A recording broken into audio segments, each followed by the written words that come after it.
परिवर्तन करके दिखाया है। ये परिवर्तन प्रधानमंत्री मोदी जी के विकसित भारत की उस संकल्पना को आगे बढ़ाने का ही क्रम है जिसमें स्वास्थ्य के क्षेत्र में, शिक्षा के क्षेत्र में, कृषि विकास और जल संसाधन के क्षेत्र में, रोजगार और स्किल डेवलपमेंट के लिए, या फिर आज के इस नए युग के अनुरूप इमर्जिंग टेक्नोलॉजी को लेकर के कैसे आम जनमानस के जीवन में परिवर्तन लाया जा सकता है, इन सब बातों को लेकर के अगर आप देखेंगे तो स्वास्थ्य भी उस व्यवस्था का एक प्रमुख घटक है। एक स्वस्थ व्यक्ति ही स्वस्थ समाज के निर्माण में योगदान दे सकता है। एक स्वस्थ व्यक्ति ही सशक्त समाज और समर्थ राष्ट्र के निर्माण में अपनी भूमिका का निर्वहन कर सकता है। जब व्यक्ति ही स्वस्थ नहीं तो व्यवस्था कैसे स्वस्थ होगी, और जब व्यवस्था ही अस्वस्थ हो जाएगी तो उसके सारे पिलर अपने आप ही ध्वस्त होते हुए दिखाई देंगे। और यही सब कुछ होता था। 2017 के पहले व्यवस्था में यही एक घुन लग चुका था जो उसे अंदर ही अंदर खोखला किए जा रहा था। उसकी समस्या का समाधान करने के साथ ही उत्तर प्रदेश को उसके अनुरूप बनाने के लिए प्रधानमंत्री मोदी जी ने जो विजन दिया, उनके विजनरी लीडरशिप में उत्तर प्रदेश ने उन सभी मानकों को प्राप्त करते हुए आगे बढ़ने का जो निर्णय लिया, परिणाम है 8-8.5 वर्ष के अंदर हम लोग 8.5 लाख से ऊपर नौजवानों को उत्तर प्रदेश की सरकारी सेवा में विभिन्न विभागों में, पुलिस में, शिक्षा में, स्वास्थ्य में, इंफ्रास्ट्रक्चर के लिए समर्पित विभागों में, कृषि और जल संसाधन से जुड़े हुए विभागों में सरकारी सेवा में लेने में सफल हुए हैं। एक पारदर्शी और निष्पक्ष भर्ती की प्रक्रिया का परिणाम है कि आज ये प्रक्रिया एक समय से पूरी होती है और समय पे संपन्न भी होती है। अगर मैं केवल पुलिस की भर्ती की बात करता हूं, पिछले 8 वर्षों में हम लोगों ने 2,19,000 पुलिस कार्मिकों की भर्ती सफलतापूर्वक की है, जो उत्तर प्रदेश के अंदर अपनी सेवाएं दे रहे हैं। आप सोचो कि 2,19,000 पुलिस की भर्ती केवल इन 8 वर्षों के अंदर संपन्न हुई है, जिसमें से अभी हाल ही में 60,200 से अधिक पुलिस कार्मिकों की भर्ती भी संपन्न हुई। मुझे याद है जब पहली बार हम लोगों ने पुलिस की भर्ती करनी प्रारंभ की थी, जगह खाली थी, लेकिन हम लोगों को ट्रेनिंग करने की समस्याएं खड़ी हुई थी। भर्ती हमने 50,000 की निकाली, भर्ती किए तो हमारे पास ट्रेनिंग सेंटर नहीं थे। हमने जब रिव्यू किया तो पता लगा केवल 3,000 पुलिस कार्मिकों की ट्रेनिंग एक साथ हो सकती है, इससे ज्यादा नहीं। हमने मिलिट्री, पैरामिलिट्री, अन्य राज्यों के ट्रेनिंग सेंटर लिए, तब किसी प्रकार से उस ट्रेनिंग को हम पूरा कर पाए थे। और इस बार हमने 60,200 पुलिस कार्मिकों की भर्ती की। आरक्षी पुलिस की इस भर्ती में 60,244 भर्ती की प्रक्रिया को संपन्न करने के बाद आज उत्तर प्रदेश के ही ट्रेनिंग सेंटर में सभी नौजवान अपनी ट्रेनिंग ले रहे हैं और बेहतरीन सुविधा हम लोगों ने वहीं पर उनको दे करके उत्तर प्रदेश के अंदर इंफ्रास्ट्रक्चर को इस रूप में आगे बढ़ाया है। कहां 3,000 की ट्रेनिंग नहीं हो पाती थी, आज 60,000 से ज्यादा उत्तर प्रदेश के नौजवान उत्तर प्रदेश में ही ट्रेनिंग ले रहे हैं। भर्ती की प्रक्रिया में भी ऐसे ही होता था। और किस प्रकार की भर्तियां होती थी? हमें बहुत सारी भर्तियों को उस समय सीबीआई को देना पड़ा था। इस समय आप देख रहे होंगे एक व्यक्ति 8-8 जगह में नाम लिखा करके पैसा लिए जा रहा था। वो तो जब जांच में सामने आया तब पता लग रहा है ये कौन लोग हैं। ये वही लोग हैं जो एक परिवार के लोग पैसा लेकर के और ये भर्ती करते थे और उत्तर प्रदेश की जनता को इस प्रकार के लूटते थे। जो लूट आज उस रूप में देखने को मिली, वो भर्ती 2016 की भर्ती है वो, और जांच करवाई थी हम लोगों ने। चल रही है जांच अभी। वो जांच समय पे हो जाएगी तो बहुत सारे ऐसे महाभारत के रिश्ते अब बाकी का जीवन जेल में ही बिताने के लिए मजबूर होंगे, क्योंकि उनके कारनामे ऐसे थे कि वे कारनामे उत्तर प्रदेश को लगातार धरातल की ओर लेके जा रहे थे। विकास की बुलंदियों को छूने की बजाय उसको गर्त की ओर धकेलने में सहायक हो रहे थे, और यही होता था। यह उत्तर प्रदेश जिस पर प्रकृति और परमात्मा की असीम कृपा है, वह उत्तर प्रदेश को बीमारू बना दिया। जब प्रदेशी बीमारू हो गया तो नागरिकों के क्या हाल होते रहे होंगे। पहचान का संकट खड़ा हो गया। नौजवान को नौकरी नहीं, बेटी सुरक्षित नहीं, व्यापारी असहाय रहता था, किसान आत्महत्या करने के लिए मजबूर होता था। यहां पर परंपरागत उद्यम बंदी की कगार की ओर जा रहे थे। चारों ओर अव्यवस्था थी, अराजकता का सा वातावरण था। कोई भी पर्व और त्योहार आता था उससे पहले दंगे शुरू हो जाते थे। पर्व और त्योहार उत्साह और उमंग के लिए होते हैं, सामाजिक सद्भाव के लिए होते हैं, लेकिन उत्तर प्रदेश में उल्टा होता था।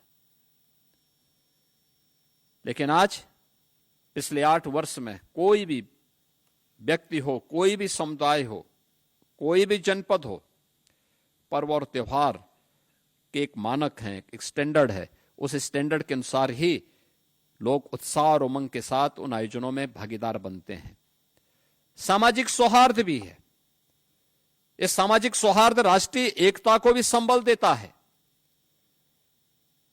हर एक व्यक्ति के मन में एक नया उत्साह है, उमंग है, और केवल यह उत्साह और उमंग अब केवल पर्व और त्योहारों के लिए ही नहीं है। यह उत्तर प्रदेश के विकास का एक जज्बा लेकर के उसे आगे बढ़ाने में भी बड़ी भूमिका का निर्वहन कर रहा है, और हर एक विभाग ने अपने स्तर पर कार्य करना प्रारंभ किया। यही परिणाम है। जिस उत्तर प्रदेश की अर्थव्यवस्था आज से 8 वर्ष पहले, यानी 70 वर्षों में हम लोग केवल 13 लाख करोड़ तक पहुंचे थे, आज वह उत्तर प्रदेश इस वित्तीय वर्ष के अंत तक 35 लाख करोड़ की एक अर्थव्यवस्था बनने जा रही है। यानी जो कार्य 70 वर्ष में नहीं हो पाया, उससे भी 2.5 गुना वृद्धि हम लोगों ने मात्र 8 साढ़े 8 वर्ष के अंदर उससे बेहतर गति देकर के उत्तर प्रदेश को आगे बढ़ाने में सफलता प्राप्त की है। ये सफलता तब प्राप्त की है जब उत्तर प्रदेश के नौजवानों को उत्तर प्रदेश के अंदर नौकरी की गारंटी मिली। निष्पक्ष और पारदर्शी तरीके से भर्ती की प्रक्रिया जब संपन्न हुई, तब ये परिणाम हम सबके सामने आते हुए दिखाई दिए। मैं यहां पर जब चिकित्सा शिक्षा और चिकित्सा स्वास्थ्य की बात कर रहा हूं, आपने देखा होगा इसी सभागार में हम लोगों ने इससे पहले स्वास्थ्य विभाग की 1354 स्टाफ नर्स की भर्ती भी सफलतापूर्वक संपन्न की थी। स्वास्थ्य विभाग के 7182 एएनएम भी सफलतापूर्वक भर्ती करके उन्हें नियुक्ति पत्र यहीं पे वितरित किया था।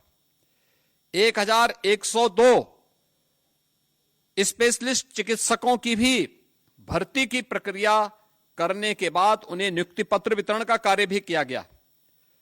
चिकित्सा शिक्षा विभाग के 278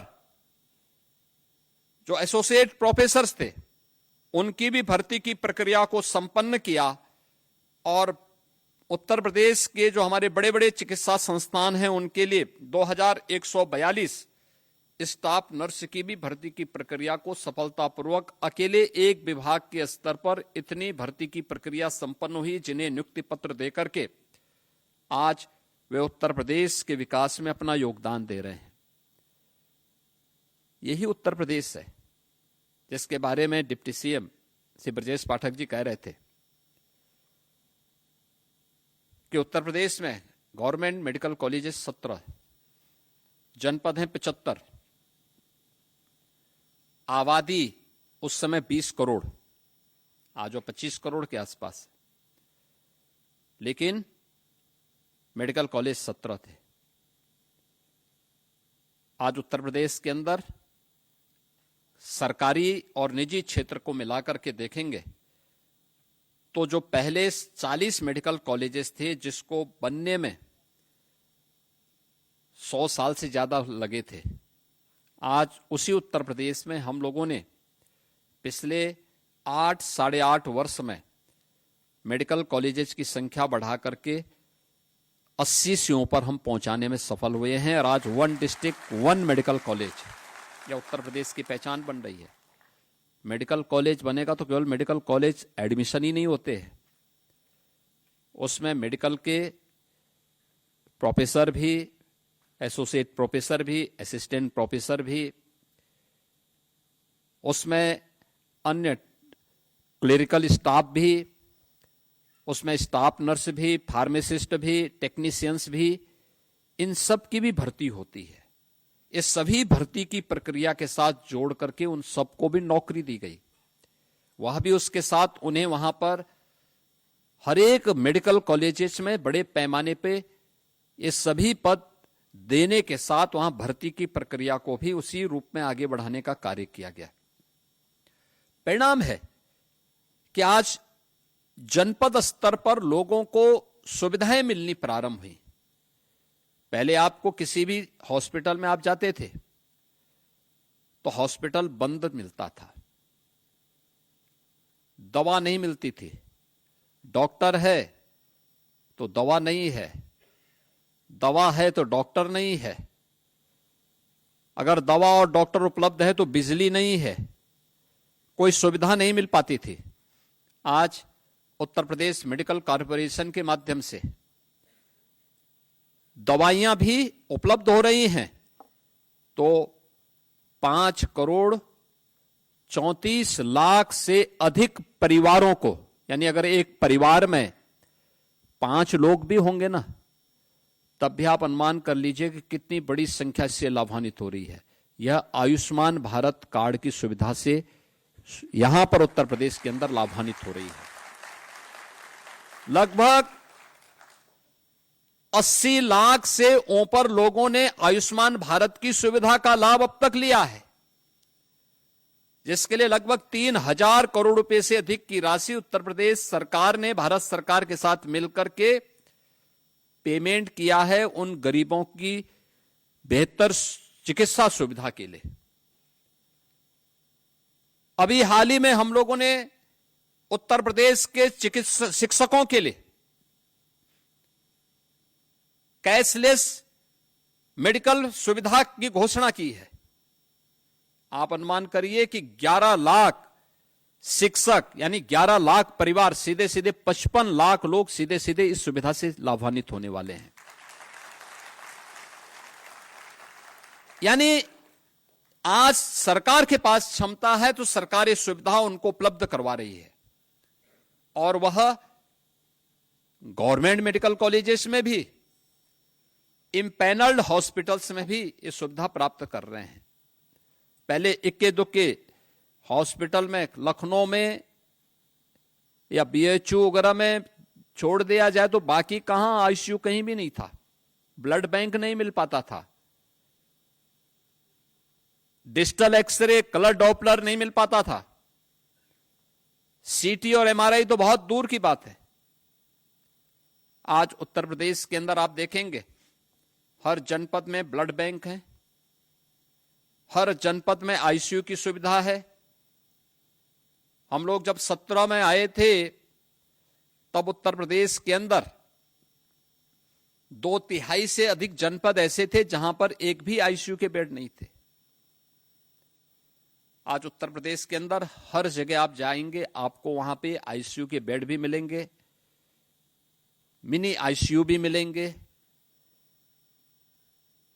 डिजिटल एक्सरे की सुविधा मिलेगी, ब्लड बैंक भी मिलेगा। किसी भी प्रकार की वायरस जनित, विषाणु जनित बीमारी में जिसमें प्लेटलेट्स काउंट कम होते हैं तो ब्लड सेपरेटर यूनिट या इस प्रकार की सुविधा भी वहां लोगों को, एक सामान्य गरीब से गरीब पेशेंट को प्राप्त होता है। डायलिसिस की सुविधा सभी 75 जनपदों में फ्री में सुविधा, हर गरीब के लिए फ्री में सुविधा। ऐसे ही हर एक क्षेत्र में यह सुविधा उपलब्ध करो। यानी अगर मेडिकल कॉलेजेस की संख्या, हॉस्पिटल्स की संख्या बढ़ी है तो जनता को दी जाने वाली सुविधाएं भी उसी क्रम में बढ़ाई गई हैं। टेक्नीशियन हो या फिर कनिष्क सहायक, ये किसी भी संस्थान की एक बैकबोन होती है, उसकी रीढ़ की हड्डी होती है। आप अगर अपनी कार्य पद्धति को ठीक करेंगे, बहुत सारे लोगों को सहायता मिलती है। कनिष्क सहायक क्लेरिकल काम उसका होगा, लेकिन अगर वह अपनी कार्य पद्धति के माध्यम से फाइल में तीव्रता ला दे, त्वरित गति से कार्य करना प्रारंभ करेगा, तो कहीं कोई समस्या नहीं आ सकती। अनावश्यक रूप से किसी को वेट नहीं करना पड़ेगा, ना पेशेंट परेशान होगा, ना इंपैनल्ड हॉस्पिटल, ना कोई अन्य कर्मचारी या कोई डॉक्टर, कोई भी परेशान नहीं होगा। ऐसे ही टेक्नीशियन समय पे अपने सारे कार्यों को करें और अपने कौशलता का परिचय न केवल एक्सरे या अल्ट्रासाउंड करने में करें, बल्कि इस बात का भी ध्यान रखें कि अब जो नए उस पर आप देखते होंगे, नई टेक्नोलॉजी से जुड़े हुए जितने भी इस प्रकार के मशीनें आई हैं, उनके जो वायर होते हैं बहुत सॉफ्ट होते हैं। ऑप्टिकल फाइबर जो इस्तेमाल किया जाता है, उसको कैसे फोल्ड करना है, कैसे सुरक्षित रखना है, अगर आपने उसमें थोड़ी भी लापरवाही की तो फिर वो एक्सरे बंद हो जाएगा, अब वे मशीनें काम करनी बंद कर देंगे। हमें उस समय देखना होगा, उसके बारे में पहले से ट्रेनिंग लेनी होगी, पहले से अपनी तैयारी करनी होगी। आज भी आप देख रहे होंगे कि यहां पे एक साथ 1112 तो कनिष्क सहायक और 22 टेक्नीशियन एक साथ नियुक्ति पत्र प्राप्त कर रहे हैं। यानी बहुत बड़ी संख्या है। ये बड़ी संख्या इस बात को बताती है कि सरकार की इच्छा शक्ति है कि हम जनता जनार्दन की सेवा के लिए अच्छे लोग दें। चयन की प्रक्रिया इसीलिए संपन्न हुई। आपने देखा होगा चयन की प्रक्रिया आपकी 2 स्तरीय थी। पहले आपने पीईटी पास किया होगा, पीईटी पास करने के बाद फिर अधीनस्थ सेवा चयन आयोग ने आपकी चयन की प्रक्रिया को संपन्न किया। यानी कहीं भी कोई गुंजाइश नहीं है कि कोई व्यक्ति इधर उधर से सिफारिश कर सके, कहीं भी वो कर सकें। आपने देखा होगा अभी कल ही पीईटी की परीक्षाएं संपन्न हुई, 25 लाख लोग उसमें एप्लीकेंट हुए। सरकार उन सबको कहीं ना कहीं समायोजित करने के लिए अलग अलग क्षेत्र में, कोई सरकारी क्षेत्र में जा रहा है, कोई निजी क्षेत्र में जा रहा है, कोई स्वयं का उद्यम स्थापित कर रहा है, कोई एमएसएमई सेक्टर में जाएगा। कार्य की कमी नहीं, कार्य करने की इच्छा शक्ति होनी चाहिए और उस होने के अभ्यास को ही सरकार आगे बढ़ाने में एक बड़ी भूमिका का निर्वहन कर रही है। आज हम लोगों ने इस दिशा में जो कार्य प्रारंभ किए, आज उसी का परिणाम है कि प्रदेश के अंदर तेजी के साथ एक तरफ सरकार ने सुविधा उपलब्ध करवाई, तो दूसरी तरफ प्रदेश के अंदर अगर आप देखेंगे मेडिकल कॉलेज बढ़े, तो मेडिकल कॉलेज में छात्रों की संख्या भी उसी रूप में बढ़ाई गई। यानी पहले उत्तर प्रदेश के अंदर एमबीबीएस की जो सीट्स थी 2017 के पहले 5,390 थी, आज ये बढ़कर के हो गई 11,850, यानी दोगुने से भी अधिक हो चुकी है। पीजी की सीट्स थी 1,344, आज ये बढ़कर के हो गई है 4,028। सुपर स्पेशलिटी की जो सीट्स थी वह 120 से बढ़कर के अब 305 हो गई।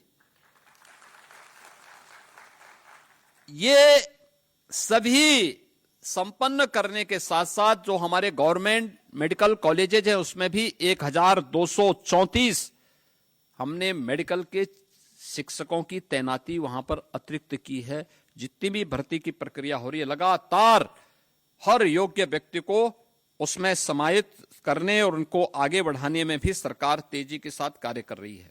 परिणाम क्या है? बहुत बार होता क्या है, स्वाभाविक रूप से पहले सुविधा नहीं मिलती थी तो लोग जाते भी नहीं थे। आज जा रहे हैं तो लोगों को बहुत बार होता है कि कुछ लोग ऐसे होते हैं, बहुत सारे लोग हैं भाई जिनके पास कोई काम धंधा नहीं, तो कम से कम उसके पास माँ बाप ने एक स्मार्टफोन दे रखा, तो दिन भर उसी स्मार्टफोन से कुछ ना कुछ नकारात्मक ही देखता है। अगर वो थोड़ा पॉजिटिव होता ना, वो भी कहीं आपकी तरह नौकरी पाया होता, लेकिन वो दिन भर कोई ना कोई जो नकारात्मकता होती तो कहीं का फोटो कहीं पे, कहीं का फोटो कहीं पे लगा करके फिर वो हमेशा कुछ ना कुछ नकारात्मक भरेगा। और उसका परिणाम क्या होता है कि वह आपकी छवि को खराब करने का प्रयास करेगा, विभाग की छवि को खराब करने का प्रयास करेगा, शासन की छवि को खराब करने का प्रयास करेगा। हमें उससे सतर्क रहना होगा। अगर हम पूरी प्रतिबद्धता के साथ कार्य कर रहे हैं, पूरी ईमानदारी के साथ काम कर रहे हैं, तो बिना भय के जो बेहतर हो सकता है वह करने की हमें स्थिति पैदा करनी चाहिए। और मैं आज के इस अवसर पर आपसे यही कहूंगा कि इतनी बड़ी संख्या में नियुक्ति की प्रक्रिया पारदर्शी तरीके से संपन्न हो रही है। परिणाम उत्तर प्रदेश आगे बढ़ रहा है। परिणाम यहां पे बहुत सारी ऐसी बीमारियां थी जो प्रदेश के अंदर इस सीजन में भय और दहशत का कारण बनती थी, आज भय और दहशत का कारण नहीं है। भय और दहशत का कारण नहीं, क्योंकि बीमारी समाप्त हो चुकी है, पूरी तरह उसको कंट्रोल कर दिया गया है। यही सीजन होते थे। इंसेफ्लाइटिस से, मलेरिया से, डेंगू से, कालाजार से, चिकनगुनिया से पूरा जनपद भरा पड़ा रहता था। लोग मरते थे, बड़े पैमाने पे मरते थे, कोई पूछता नहीं था। लेकिन आज पूरी तरह नियंत्रण में, बीमारी पूरी तरह नियंत्रण में। ये चीजें दिखती है कि जब सरकार के द्वारा अच्छे कदम बढ़ाए जाते हैं तो परिणाम आने में समय नहीं लगता है, और ये परिणाम बताते हैं कि कुछ अच्छा किया गया है। उस अच्छे को और अच्छा करने की दिशा में ये नियुक्ति पत्र वितरित हो रहे हैं। कोई सिफारिश आपको नहीं करनी पड़ी, कोई लेन देन कहीं से नहीं करना पड़ा। तो सरकार भी आपसे अपेक्षा रखती है कि बिना किसी सिफारिश के सामने जो भी आया उसको मान करके चलिए कि वह ईश्वर की एक प्रतिकृति है। वह आपके सामने आया है, भले ही गरीब दिखता होगा, लेकिन उसके प्रति श्रद्धा और सम्मान का भाव हो। उसको हम पूरी सेवा दें, बेहतर से बेहतर सेवा दें। किसी भी स्तर पर उसके साथ कोई भेदभाव नहीं होना चाहिए। अगर ये आप करके दिखाते हैं तो अपनी जिम्मेदारियों का ईमानदारी पूर्वक निर्वहन करते हैं। हर नागरिक अगर अपनी अपनी जिम्मेदारियों का निर्वहन करने लग जाएगा, याद करना, भारत को विकसित भारत बनने में, भारत को दुनिया की सबसे बड़ी ताकत बनने में बहुत देर नहीं लगने वाली है। और उसके लिए आप सबको मिलकर के कार्य करना होगा। आज के इस अवसर पर मैं एक बार फिर से आप सभी को इस नियुक्ति पत्र वितरण कार्यक्रम के अवसर पर आपको, आपके अभिभावकों को हृदय से बधाई देता हूं, आपके उज्जवल में भविष्य की कामना करता हूं। अधीनस्थ सेवा चयन आयोग और चिकित्सा स्वास्थ्य विभाग को नियुक्ति की प्रक्रिया को समयबद्ध तरीके से आगे बढ़ाने के लिए, क्योंकि बहुत सारे लोग थोड़ा उतावले हो रहे थे कि हमें नियुक्ति पत्र नहीं मिल पा रहा है। हमने कहा वेरिफिकेशन होने दीजिए, क्योंकि वेरिफिकेशन का परिणाम क्या होता है कि फिर एक ही व्यक्ति 8-8 जगह से वेतन आहरित नहीं कर सकता, बदनामी तो आप ही लोगों की होती है फिर। इसलिए उस वेरिफिकेशन की प्रक्रिया को संपन्न करने में थोड़ा समय लग जाता है, लेकिन आज ये कार्यक्रम संपन्न हो रहा है। आप सबको मैं हृदय से बधाई देता हूं, अपनी शुभकामनाएं देता हूं। धन्यवाद। जय हिंद।